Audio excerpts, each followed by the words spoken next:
I want to introduce you guys to Isaac. We may also have a second speaker join us. But Isaac Marshall comes from my hometown. I met him at a conference, which is called is a group of ethical business leaders or ethical people interested in business based in Europe. So we met at one of those conferences. And last year I was in Uganda. I do now leadership development work with the Global Alliance of Banking with Values.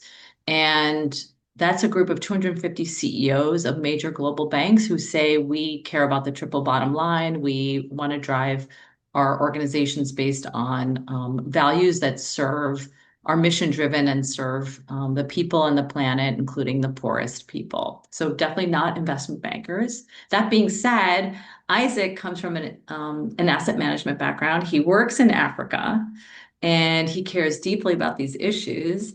And he is somebody that I've known for a very long time. So as a values driven leader, he's also young, which is great. So it makes him kind of more relatable. And he can also talk about what it means to be in the world of work that he's in. Because when I was doing this work, it was a lot of conforming, not a lot of personal voice. But I Mm. remember I couldn't even like dress the way I wanted to. And here Isaac's wearing a pink shirt. So, Isaac, Oh, over to we've come a you. long way. How do you live your values? What are your values and how do you live them? Because we've been talking a lot about that. It's so good to see all you guys. And Manisha, thank you so much for having me. I think it's such a fantastic question. I think this question of like A, how do we think about what are our values?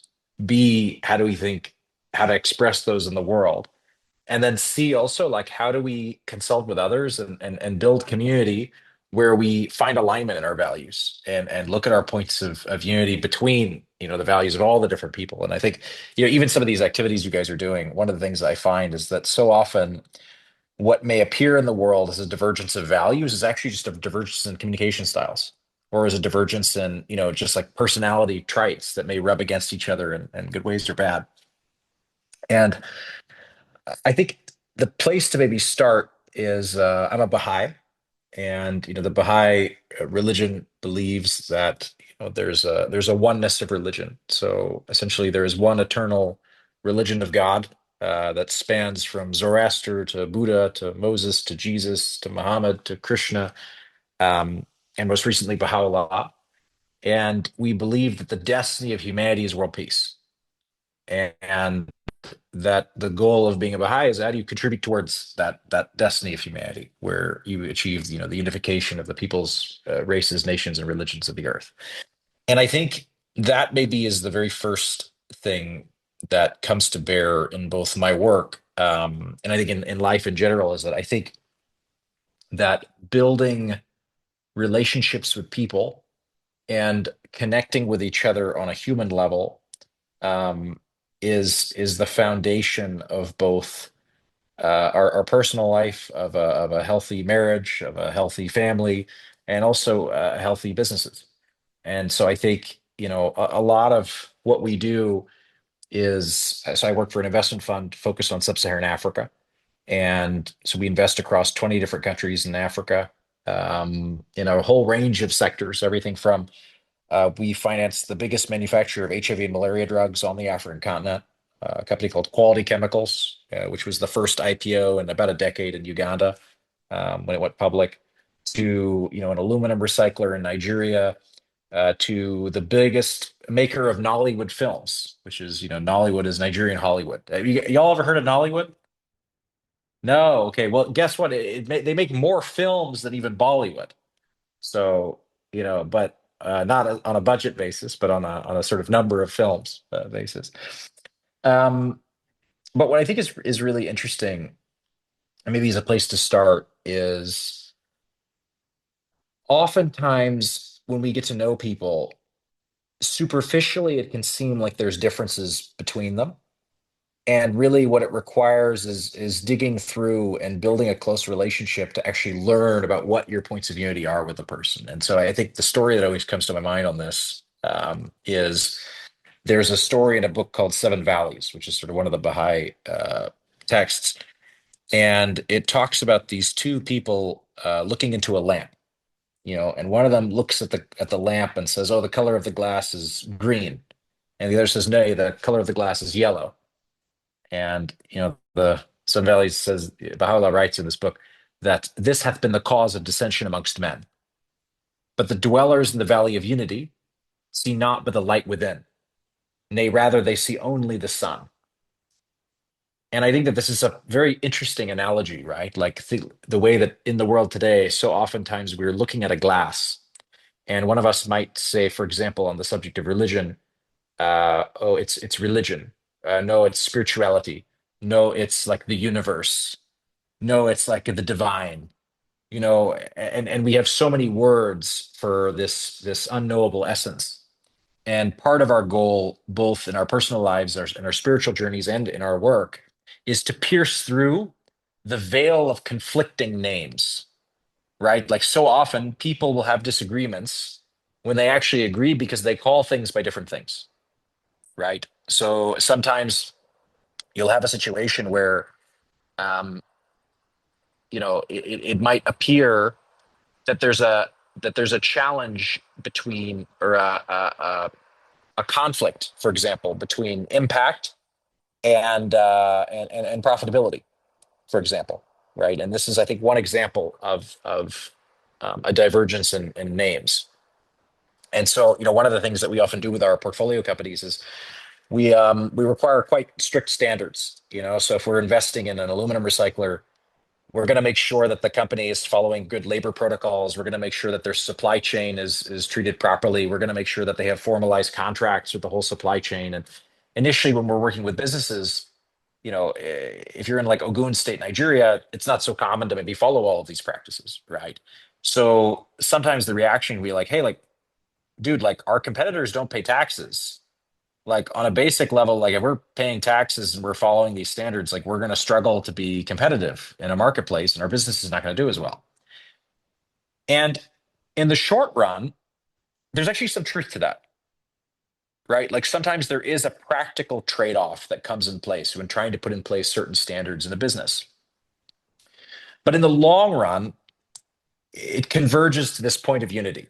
And what I mean by that is, in the long run, if a company is following great ethical practices, if a company has workers who are receiving profit share and are excited to work for the business, if a company is taking care of its employees in the supply chain, making sure that they get paid on time and making sure that they're earning, a strong wage, then what will happen is that people will want to supply the company with resources. People will want to work for the company.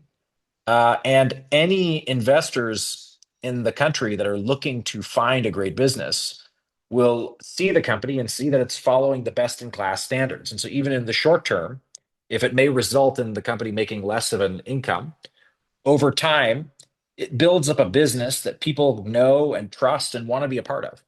And what we've seen, with this company that we've actually funded and put in place a lot of these standards, um, in the time since we put in place that standards, they've actually increased their production from 560 tons to 4,300 tons of metal per half year. So basically, they make roughly half an Eiffel Tower of metal or a full Eiffel Tower of metal each year, which is pretty, extraordinary in terms of recycled metal volume. It's the biggest capacity in West Africa, right?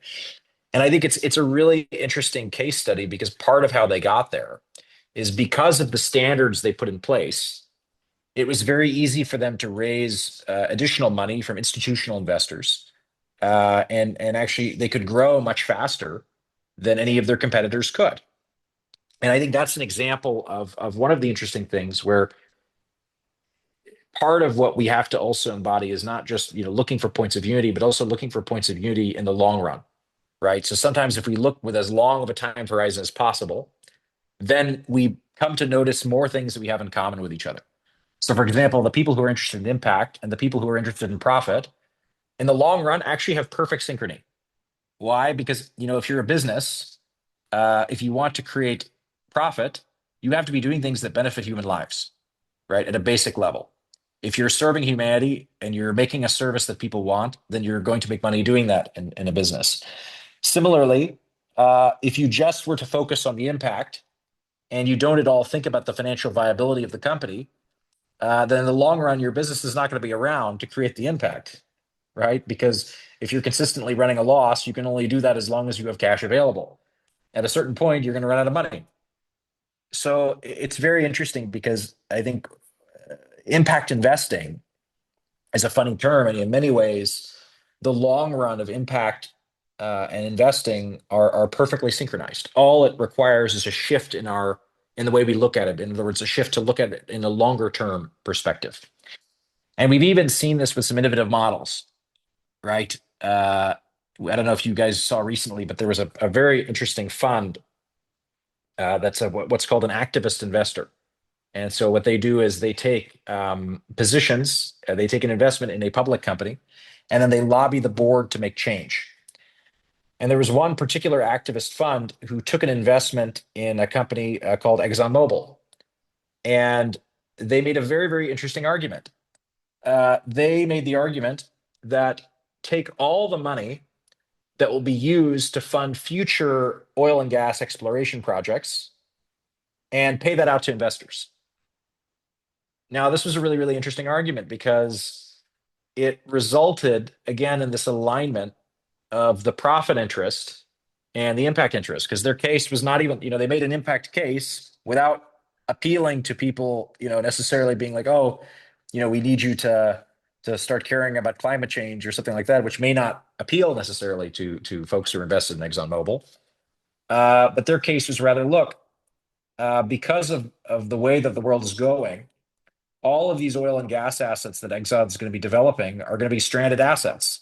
The world's going to continue shifting onto renewables, and the value of these other energy sources are simply not going to be desirable to future generations. And so, as that develops, what that means is that effectively Exxon is buying depreciating assets. And the same way when you buy a car and it goes down in value, all of the new oil terminals that they're putting in place are depreciating assets over time. So rather than do that, why don't we just have Exxon take all the cash that they would do in those projects and pay it out to investors and increase the dividend of the stock? And this was brilliant because it completely shifted the strategic spend of Exxon on future oil and gas projects, right? And so I think what these two examples, both in my profession as well as in the case of this activist fund, I think the reason why they're interesting is that, to Manisha's point, I think that living one's values in a professional context, in fact, living one's values in any context is really hard. It requires a lot of active thinking, it requires a lot of work. Um, but it's really possible in a lot of very, very creative ways. And I think it requires us to continue to think about what our principles are and also to consult with each other to recognize that, it may not all happen immediately, right? Like sometimes we're going to be in situations where, in the route of trying to be ethical, we face very, very difficult problems. And, for example, if I fund a business doing HIV and malaria pharmaceutical drugs in Africa, and then halfway through the investment, that company is facing massive problems, and I have to live with that, right? I have to be prepared for the challenges that come with the choices we make. So I'll kind of pause there. I think another one of the speakers has arrived. And I also just want to open up to questions, but Manisha, I'll let you figure out how that's just my 2 cents on this question of values and Yeah, yeah. Thank work. you so much, Isaac. You're kind of starting with the macro and what you're observing by doing the role that you're playing, which is kind of incredible to be sharing that insight. Thank you so much for that. It actually dovetails really well with Steve Round, who's joined us. Hi, Steve. Hello, Um, so Steve and I met, as I was saying, in Uganda. So both these guys are bankers. Steve focuses on IT and technology, and he's advising his clients on how they can use technology as a lever to be competitive so that they can be better at serving the poor, literally. I'd love for both these guys to share how they got into their professions. So I'll let Steve go first, and then Isaac, maybe you can share, like, with your Baha'i values, like how did you even choose this line of work? Like Mm. what were the values that drove you into this line of work? It sounds like you could have been doing anything to create world peace. So I'm kind of curious how you got into this. So with that, I'm going to turn it over to Steve to tell his story. And we'll just have a conversation among the two of you guys and then open up for questions in the last 5 minutes if we have time, which I hope we will. So thank you Um, again my, for my joining. pleasure, Manisha. But how long have I got for just given that I'm that old, there's a lot of background. I know, but you're a fast talker, and this is Okay, fair point. these Okay, guys are like fastball catchers. So I would okay, say like feel free to talk for like to tell your story, excellent. and then we Okay, can try have Isaac can chime in. okay. Two misnomers. I'm not really a banker and I'm not really a techie, but apart from that, I'll only go back a few years. Basically, I've been involved in financial services for what I would call financially excluded. I'll come back to that for a long, long time. I've been in disruptive financial services before the techies got all the word disruptive. And what do I mean by that? Um, the reality is that I believe that access to financial services is a human right. I also believe that access to high quality financial services is a human right. So I really don't believe in financial inclusion in its purest sense, in that it can ghettoize people in a second class product if you're not careful. And I used to chair the Big Issue in the UK, which is a homeless magazine. I chaired Ecology Building Society, which is a green lender in the UK, and as Anisha just said, I spent the last 6 years as a non-exec director of Centenary Bank in Uganda, which is the second largest. Um, for me, my background has very much been in, I suppose, profit and purpose, really. Um, Back in 2011, in the banking crash, it struck me that there was an opportunity to create a bank for people on low income, in debt, and homeless. Um, so I went round every bank I could think of, saying, "This is a really good time to do these things," and I got thrown out by every bank going, saying, "What a crazy idea!" And it got me thinking that, well, perhaps I should bring a consortium of charities together to deliver real high quality services to in debt, homeless, and on low pay. And to be honest, the banking industry wasn't that interested. It was interested in certain elements of what I would call secondary products. So, to cut a long story short, we put together and created, got an investment. I couldn't get any bank to actually support it. So basically, we built our own banking platform back in 2012, 13, 14, and we launched in 2015 the change account, which was basically sold through credit unions and advice centers in the UK, with the purpose being it was a first class product. It was one of the first cloud-based banking products available in the UK, pre Revolut and pre even well, most of the players really. But it was aimed primarily at people giving them access to high quality financial services for the first time. Mirroring that, and Manisha is quite right. I've been a member of the Global Alliance on Banking on Values for some 15 years now, where we have about 75 banks around the world who believe in values-based ESG, um, but mainly profit with purpose. And the idea that I sort of came up with from a banking platform perspective was very much that I believe that technology can create a first-class product available to as many people as possible. That can be in Nigeria, Uganda, Zimbabwe, where we operate, but also the platform itself can be used by high net worth banks in Switzerland. Because I've never met anyone yet who wants to be part of a poor person's bank. They want access to really good, high quality services. And I'm not a techie. I've never written a line of code in my life, and no one would ever want me to do, particularly my co-founder. But I believe banking and access to financial services has four key elements to it. I think if you're delivering a really good, high quality financial services to people on low income around the world, you're giving something that actually I think is the greatest thing you can give many people, which is self-esteem, access to really good products. Then you're actually giving them choice of what products they can have because many people have access to in financial inclusion products, one product. But actually, generally, if you can give them choice, you then give them the next stage, which is how do they grow their own, or they may want to start a business. Then you give them hope. And then you can give them sustainability, both from a job, from a revenue, but also hopefully from an environmental point of view.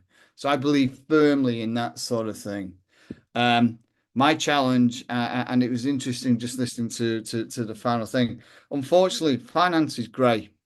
Yeah, I'd love to tell you that I work in a green finance and everything's fantastic, but banking is grey at best. Um, and therefore, it's about being practical and being deliverable because I think it's easy to get carried away at a tangent on being totally pure. And that's the challenge. And I'll give you an example of one of the founding members of the Global Alliance just before I finish, Thomas, and he was chief executive of a big bank in Germany, GLS. And he was at the start of it in 2010, and we were in Bangladesh in 2021. And a lot of the banks are complaining about greenwashing and saying how horrible and whatever. And he stopped us and he said, when we set up the Global Alliance, none of the banks wanted to be, the big, large banks around the world wanted to be involved in the Global Alliance because they didn't feel that green and environmental was an important issue. He says greenwashing suggests they now believe that. Our challenge as Global Alliance is to ensure that they actually not just talk about it, but they do it. And I think that's what I've tried to do most of my life is you accept that if you want to deliver change, you need the majority to follow you. You need the mainstream. That's the reality of life. You want to get substantial change. And I'm always reminded of the Body Shop in the UK and a great woman who set it up. And always used the phrase, um, if you think you're too small to be effective, you've never been to bed with a mosquito. And I think that's what I try and do is instigate change through those sort of things. But the reality is, if you stay on the outside, then you won't deliver real change. We've got to drag the mainstream, whether that's financial services or whatever industry you're in, into that mainstream because that makes the quantum change. Is that short enough, Manisha? Thank you. Thank you so much, Steve. You guys have jumped right into the impact angle of what keeps you going and keeps you mission driven and purposeful. Is there anything else you want to add on before I open it up for folks to ask you questions? Isaac, is there No, just anything? Yeah. I think the thing you need to have is you got a passion, enthusiasm, but it is about impact. Yeah, and for me, impact is the most important thing. I was asked once, what made you very proud? And I said, 65 pounds sterling. And they said, well, why is that? I said, because we changed the rule in the UK on credit unions going back 30 years. And the first loan was ever made through the credit union was for a woman who had three children at school, and that was to buy school uniform and shoes. That's an impact. Maybe only a little impact in the general space of things, but it's an impact on people's lives. And that just keeps me going. And sorry, just to finalize that. Yeah, so now as Cascada, which as you say, yeah, we have a core banking platform now that operates in 11 countries now, serving not only microfinance in Zimbabwe, and we're just finalizing a large deal in Nigeria and Kenya, but also banks in the UK and in Europe, using the same platform, but for different things to enable people to have access to real good, low cost, high quality financial services. Self-esteem. Thank you. Thank you, Steve. My last question will be to you guys is what would you tell your younger 20-year-old self based on where you are now? I Steve, can't you want to go remember that first? far back. Steve, please go ahead. No, Then seriously. I'm. For Oh, me, sorry. it's all been about not restricting your thought process or even your Mm, industry, actually. I mm, think, I didn't go to university to start off with, but I sort of ended up in a career. But actually, then the biggest, I worked, lucky enough to work all over the world using different skills and knowledge set from different people, because I think certain industries stay in little silos, everyone becomes an expert. But the reality is, I wish I'd done more as not necessarily in the job, but just learning things across different industries because you learn mm, so much and what impact you can make. I'm 65 now. I'm on the way out, and but you've got to keep your passion and enthusiasm. But it's about challenging. Yeah, I think if I was to go back and say I should have challenged myself a little bit more in my mid-20s. mm. No, I love that so much. I think that that absolutely resonates true with me too, Steve. I think for me, when I was in my early 20s, there was a really interesting decision I made. At the time, it's funny because it's like it sounds, I think, more like a bigger decision than it felt like at the time. I think at the time it actually felt remarkably straightforward. Um, I began my career at an investment bank in New York, and 2 years in, I had the opportunity to basically leave to go work what was basically like a volunteer job in the finance department of sort of the Baha'i World Center, effectively like a working on like Baha'i nonprofit work, sort of Baha'i inspired nonprofit work, this religion that I spoke about earlier. And it was so funny because I remember I go into the conversation with my managing director, who kind of like heard that I was leaving, and he was like, "Hey, like I heard you're like leaving us to go work for your religion. Like what? Like what's going on, man?" And we'd worked on a lot of stuff together. And he was a military guy. He was like an ex kind of Navy guy. And he was a really good boss, like just an amazing person to work for, just like really invested in junior people, which was like kind of rare for people in that industry. And I told him, I was like, for me, this is like a decision that's more about my character. And like I want to be a person who has the type of character to make a decision to kind of leave a career path to go and do something that's service oriented, to do something where I learn, frankly, more about the values that I want to live by. Because I think, when I look at you, the reason why I think you're a good manager and the reason why I think people want to work for you is because you have a good character. And so I think to me that far trumps like your intelligence or technical abilities or your skill at the job, anything like that. It's just, I mean, you're good at that too, but like your character is kind of your differentiating part. And so I think, for each of you on the call, like you probably have a sense in your life of like what kind of character you want to develop and where you want to be.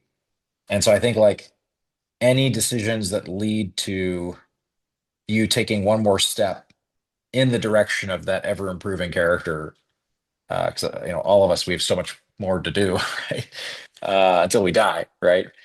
Um, and so I think in that front, I would say in your 20s, like it's also really important to, as much as you do prioritize things like, developing professional skills and network and all that stuff, I think it's also like, is this aligned with the kind of character I want to live by? Um, I think that's perfect. Actually, I think you're totally right. When I stepped down from being a director of a bank when I was 36. My mother wasn't very well pleased, I have to tell you. But that aside, because it wasn't doing what I needed it to do. And one of the things I would say is about making decisions to take those routes. mm, If I can give you a very quick example, I was doing some work for GE Money in the UK back in 2008, trying to get them to lend responsibly, which in GE case was a bit of a challenge at the time. Um, and cut a long story short, they were bought out by Santander in the UK, and the chief exec left. And I got a phone call 6 months later, very strange number on my mobile. And I answered the phone, and it said, Steve, it's Stuart. It says Stuart McPhail, who was the chief exec. I said, that's a strange number. Where are you? He said, I'm in Riyadh. So what are you doing now? I'm running a $6 billion um, retail business, 15 shopping malls, 1,000 stores, blah, blah, blah. And I said, oh, that's nice. He said, I'd like you to come over. I said, to do what? He said, build me a head office. I won't swear as I did on the call. And I said, have you got the wrong number? And he went, no, but I want you to come over anyway and do that. And I did go over to start off with. And basically, he wanted me to do that, which was an interesting project. It's all right. But what he really wanted me to do, we had 15,000 staff, 12,000 of which were Indian, Filipino, and Pakistani, who all stood outside Western Union offices on a Wednesday night. It was trying to remit money back home at a very expensive rate. He wanted me to create a better product for them to deliver that. And the reason I tell you that story is that was back in 2008. Now, I now run, and Manisha kindly said, oh, yeah, tech, IT. I haven't got a clue about IT. We run a very successful core banking platform across the world now with big banks, microfinance institutions, a lot. I wouldn't, if you'd have asked me in 2008, was I ever going to be a fintech guy, would never have happened. And doing it in the way that I can deliver real values. So I would say sometimes make a decision based on just learning at your age as well, because staying in the same industry, I think, can silo you a little bit in thinking if you're not careful. Fantastic, you guys. I know some people might need to leave. You guys need to leave as well. But if anybody, raise your hand if you have a question for Isaac and Stephen. We'll see if they can stay on a little longer. Any hands?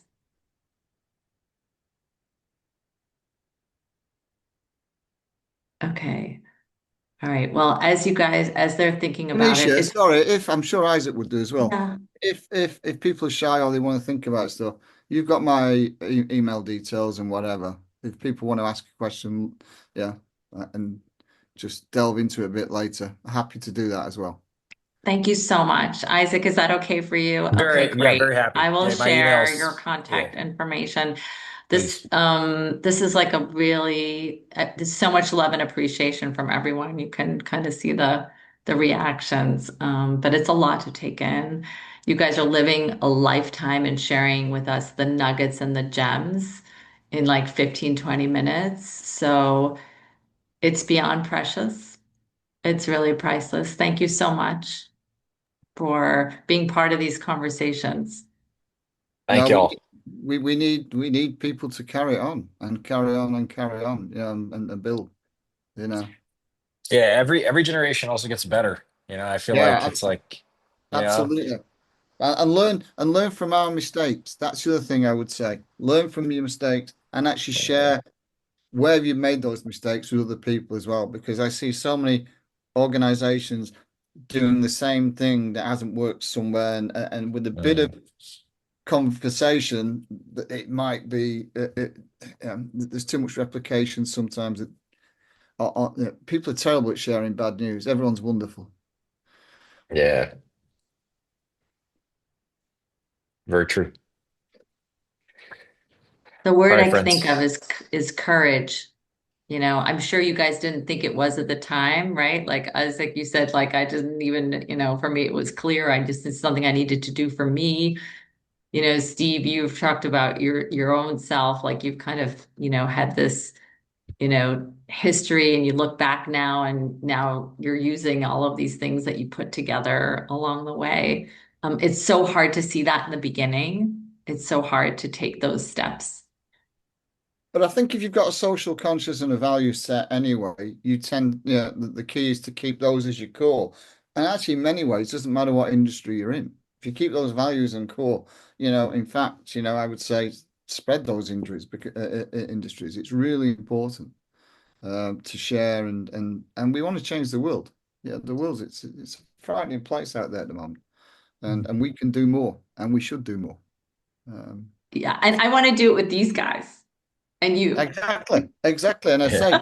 you can all be mosquitoes. You don't have to be the biggest, but if we've all been to bed with a mosquito, you can make a real impact and then drive that change. And that's really important that you feel that you can drive change. Don't Mm. ever let anyone tell you you can't. The problem's too big. It's not too big. Really isn't. Might take a longer time than you anticipated, and you Yeah, might go it's in various directions that you didn't anticipate. But that's a separate issue, really. And always do it with a smile, because if let me tell, there'll be a lot of people tell you you can't do it. Do it with a smile. Just say thank you for that, and tell them to sod off behind you. Yeah, don't mention it to them, and just you carry on, deliver. you're a Yeah. legend. Yeah, you guys really are so, after being in an environment myself where I've had to wear masks, your sincerity, both of you, really touches, is very, very touching and moving, you know? And you're willing to just like lay it all out there and tell it like it is. It's so refreshing. Well, that's partly crazy. Nice, you're too kind. Exactly. All right, All right, friends. Thank you guys. Thank you, guys. guys. Thank Please, you. Thank you for Goodbye. joining good us. luck. Carry them with good work. Yes. Take care. Bye. See you soon. For those of you who can stay on, I'm going to introduce like the session sheet that I'm going to share in the chat afterwards. So just in case, because it tries to start to put these things together, but for everyone who missed it, I might repeat it again. So don't worry if you have to go. I'm just going to flash it on my screen very quickly. Um, let's see here. Mm, hmm. Right.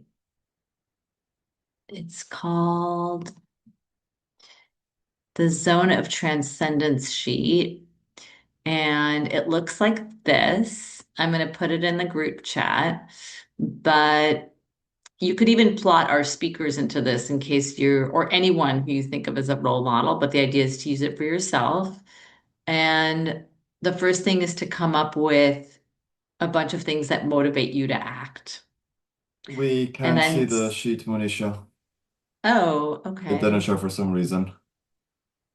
Let me try again. Do you see it now?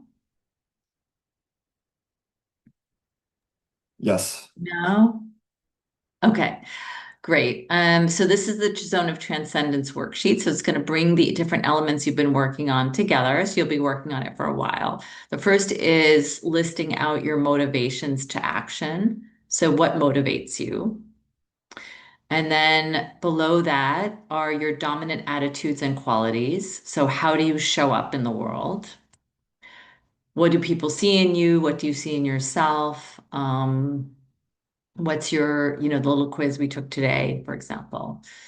The third quadrant is your values, which we did a quick inventory of that last time. The fourth section is to list underneath your capabilities. This could be internal capabilities, the kind of character traits Isaac mentioned, or your skills, your interests, your abilities. So this is a big inventory of things, focusing on what really makes you stand out or differentiates you. And then finally, you can list areas of work that you're interested in, ideally with some economic value associated with them, but not exclusively. But that would be the last section of the worksheet. And again, this is just a cheat sheet for you to inventory these different aspects of identity and whole identity for us to reflect on and start to put together in future sessions. And because the last three sessions, we're going to talk about your personal mission and vision and how to translate that into actions and connecting with others. So I will distribute that, and actually maybe it's in the recording so we can send the recording out. People will see the explanation. If there are any questions, I'll start with this the next time. And thanks for staying on the extra 10 minutes, and see you on Sunday.